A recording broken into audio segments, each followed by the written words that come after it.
N'hésitez pas à liker la vidéo si elle vous plaît et si vous êtes nouveau sur la chaîne, n'oubliez pas de vous abonner et d'activer la notification pour ne rater aucune de nos prochaines vidéos. On commence.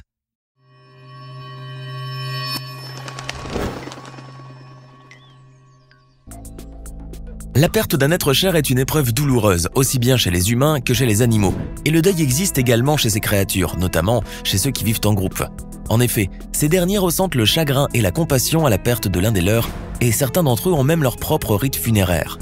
Aujourd'hui, nous allons découvrir ensemble comment certaines espèces comme les corbeaux, les éléphants, les singes ou encore les fourmis pleurent leur mort. Allons-y. Longtemps considérés comme des animaux sinistres associés à la mort, les corbeaux sont pourtant connus pour être les seuls oiseaux qui enterrent leur mort. Mais comme beaucoup d'autres espèces animalières, ces oiseaux pleurent leur mort de façon aussi sinistre qu'étrange. Leurs rituels funéraires et leur comportement face à l'un de leurs congénères morts sont même des plus curieux et des plus intrigants.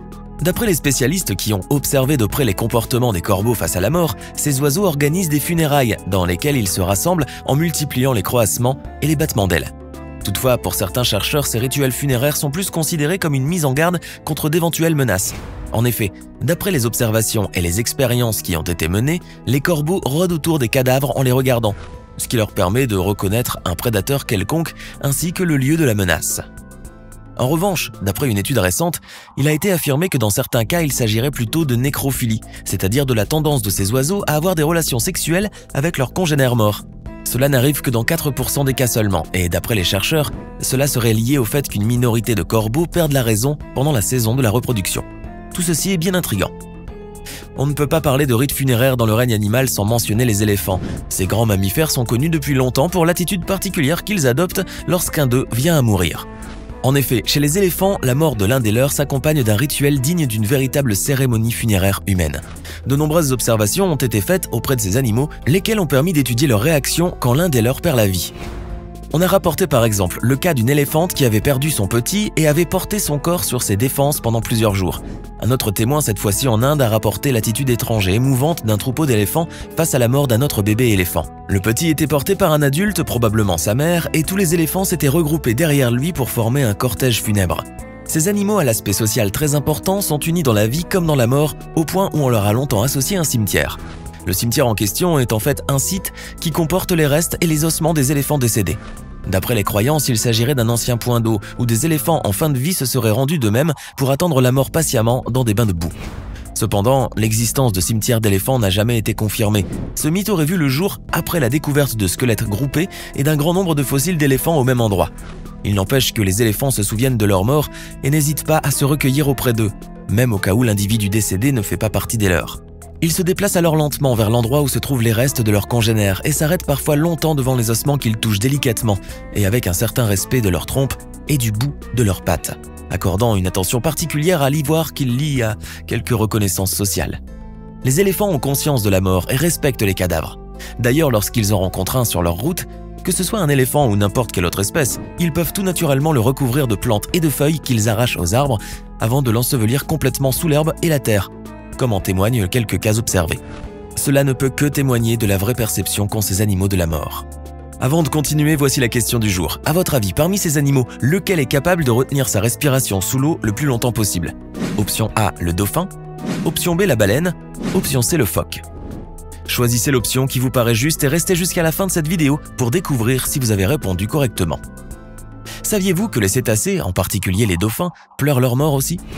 D'après les spécialistes, ces mammifères marins ressentent du chagrin et observent une période de deuil suite à la mort de l'un d'eux. Des chercheurs italiens ont affirmé que 90% des dauphins adoptent le même comportement à la mort de l'un de leurs congénères. Pendant des jours, le dauphin endeuillé transporte le corps à l'aide de son rostre ou encore sur le dos lorsqu'il s'agit d'un petit. Il veille sur lui et le protège pendant longtemps des prédateurs avant de se décider à le laisser couler. Cependant, des rituels funéraires collectifs rarissimes ont été observés chez certains dauphins vivant sur une île au Japon. Au cours de ces rituels-là, 2 dauphins ou plus continuent à veiller farouchement sur le corps de leur congénère décédé en le touchant et en émettant des sifflements. Ces espèces d'oiseaux font partie des créatures qui organisent des funérailles pour leurs morts. Selon les observations faites par des chercheurs américains, lorsqu'un geai buissonnier aperçoit un autre geai mort, il arrête ses activités et commence à lancer de forts appels pour alerter ses congénères.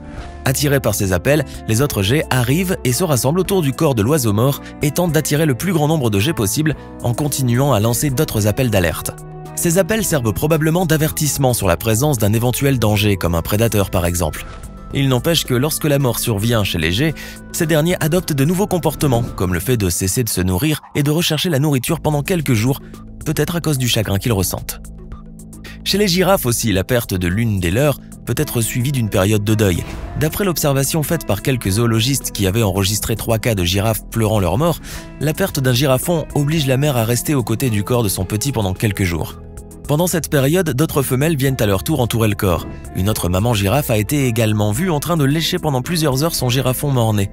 Par ailleurs, lorsque les girafes se rendent compte de la disparition de l'une des leurs, elles participent à la recherche du cadavre de l'animal disparu en écartant les jambes et en reniflant le sol. Les rites funéraires n'existent pas seulement chez les mammifères ou les oiseaux, mais aussi chez certains insectes, à savoir les fourmis. Ainsi, lorsqu'une fourmi meurt, les autres s'activent pour la retirer de la fourmilière. En revanche, les fourmis ne se rendent pas compte de la disparition de l'une des leurs jusqu'au bout de 3 jours, lorsque le corps de la fourmi morte commence à se décomposer jusqu'à dégager de l'acide oléique. C'est cet acide détecté qui permet alors au reste des fourmis de repérer le corps et de le sortir de la fourmilière. Elles le déposent ensuite sur un tas de déchets à l'entrée ou bien dans une chambre spécifique du nid. Les fourmis qui se sont chargées de retirer et de transporter le corps doivent ensuite se nettoyer de l'acide oléique avant de retourner travailler à la fourmilière. Chez certaines espèces de fourmis, les dépouilles sont même enterrées et chez les fourmis noires des jardins, ce sont quelquefois les reines qui s'occupent elles-mêmes de l'inhumation dans les fourmilières, qui sont tout juste constituées et qui n'ont pas encore d'ouvrières. En revanche, les choses deviennent complètement différentes et étranges lorsque la fourmi morte n'est autre que la reine. En effet, car lorsque la reine meurt, toute la colonie de fourmis se laisse mourir. L'épreuve du deuil est très remarquable chez les chimpanzés. En effet, contrairement à ce que l'on pourrait croire, différentes émotions peuvent être exprimées par ces primates à la mort de l'un des membres de leur groupe. D'après les études menées, leur attitude est très proche de celle des humains en ce qui concerne la compréhension et la conscience de la mort de quelqu'un. Leurs comportements ont été observés et prouvés par les primatologues dont certains ont assisté à la découverte par ces animaux de la mort de l'un d'eux. Ils ont vu ainsi comment ces derniers ont organisé une veillée funèbre pendant laquelle la mère d'un chimpanzé mort ainsi qu'un autre jeune singe sont restés auprès de lui. Mais l'on peut dire que le deuil diffère aussi selon l'âge de l'animal lui-même. D'après certaines études qui ont été réalisées, les chimpanzés redoublent d'attention envers l'un des leurs si ce dernier est vieux et mourant et montrent tout de même leur étonnement et leur peine après la mort de ce dernier. Des signes de dépression et de troubles du sommeil chez les chimpanzés proches du mort ont même été notés par les chercheurs. Cependant, lorsque la mort survient par surprise, les réactions de ces primates peuvent être différentes et même très surprenantes.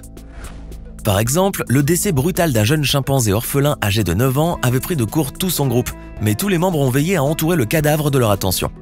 Même un toilettage post-mortem a été réalisé par la mère adoptive du jeune singe qui a pris soin de lui nettoyer les dents avec une brindille et de le nettoyer délicatement, en prenant tout son temps, tandis que d'autres sont restés calmement assis devant le corps, le touchant ou le sentant parfois doucement. Par ailleurs, il a été observé également qu'une femelle chimpanzé peut continuer à rester très proche de son petit, même si ce dernier meurt prématurément. Elle continue alors à prendre soin de lui, à le porter pendant plusieurs jours, voire pendant plus de 2 mois dans certains cas, comme s'il était encore en vie, alors que les autres chimpanzés font preuve d'empathie à son égard. La mère finit toutefois par s'éloigner peu à peu du corps de son petit, laissant les autres membres du groupe s'approcher de lui et rompant ainsi petit à petit le lien qui l'unissait à lui.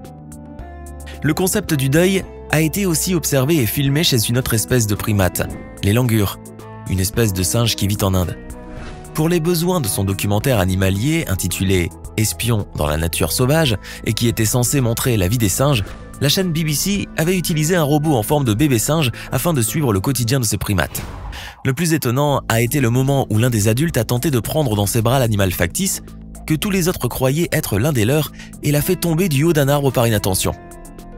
Le petit singe est tombé au sol et tous les autres se sont alors précipités vers lui à la suite de cet incident.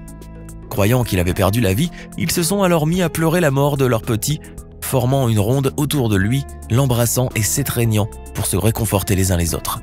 Les images qui montrent la réaction de ces singes ne peuvent être que touchantes. C'était les rites funéraires chez 8 espèces d'animaux observés à la mort de l'un des leurs. Comme vous venez de voir aujourd'hui, l'attitude et les réactions qui ont été observées montrent que ces animaux ne sont parfois pas si différents des humains lorsqu'il s'agit de faire son deuil. Comment avez-vous trouvé ces rites funéraires? Laissez-nous vos impressions dans les commentaires. Enfin, pour la question du jour, la bonne réponse est l'option B. La baleine est considérée comme l'animal qui peut rester en apnée le plus longtemps possible. Elle peut retenir sa respiration pendant plus d'1 heure. Un record a même été établi à 138 minutes. Ce n'est pas fini. Envie d'en voir plus? Regardez tout de suite une vidéo insolite, pleine de séquences incroyables et de découvertes inégalables sur la chaîne Eureka. Eureka est une chaîne consacrée aux listes insolites qui publie plusieurs fois par semaine des vidéos incroyables sur des sujets inédits. Cliquez tout de suite sur Eureka et découvrez maintenant la toute dernière vidéo de la chaîne. À demain!